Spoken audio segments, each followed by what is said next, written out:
আসসালামু আলাইকুম। আপনারা দেখলেন আমি কিভাবে খুবই কম সময়ে প্যারালাল পার্কিং করলাম। আমরা একটু দেখাই যে চতুর্দিকে কেমন জায়গা আছে। আমি একটু দূর থেকে দেখাই, এই যে এদিক দিয়ে এতটুকু জায়গা আছে। আমরা পিছন দিয়েও দেখাই, পিছন দিয়ে সেম ঠিক এতটুকু জায়গায় আছে। এই যে এদিক দিয়ে যতটুকু আছে, এদিক দিয়ে একটু এটা নাথিং বিষয়, কারণ এখান দিয়ে যখন আপনার লাইনে গাড়ি চলাচল করবে তখন একটু ভিতরে রাখাই ভালো সবসময়। আপনারাও চাইলে খুবই কম সময়ে এই প্যারালাল পার্কিংটি করতে পারেন। আর আপনারা যদি এই বিষয়ে জানার থাকে আমাকে ফোন দিতে পারেন নিঃসংকোচে, কোনো সংকোচ করবেন না।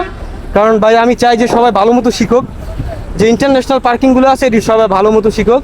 আর আমার স্টুডেন্ট এরা সবাই আছে এদিকে, আমরা আজকে সবাইকে প্যারালাল পার্কিং শেখাবো খুবই চমৎকারভাবে। আচ্ছা চলুন আমরা এই প্যারালাল পার্কিং থেকে কীভাবে বেরোতে হয় এর সঠিক নিয়মটা আপনাদেরকে দেখিয়ে দিই।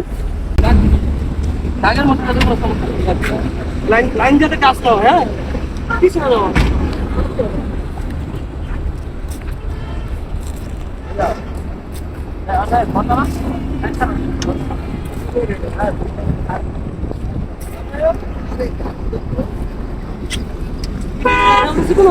না না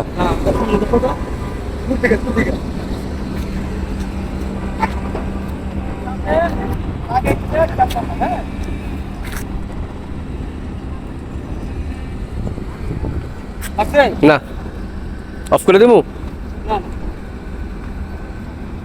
আপনারা সঠিক নিয়মে এখান থেকে বেরোতেও পারবেন, আবার প্যারালাল পার্কিংয়ে ঢুকতেও পারবেন। আচ্ছা এবার চলেন আমরা আমাদের স্টুডেন্টরা করুক, আমি তাদেরকে দেখিয়ে দিই।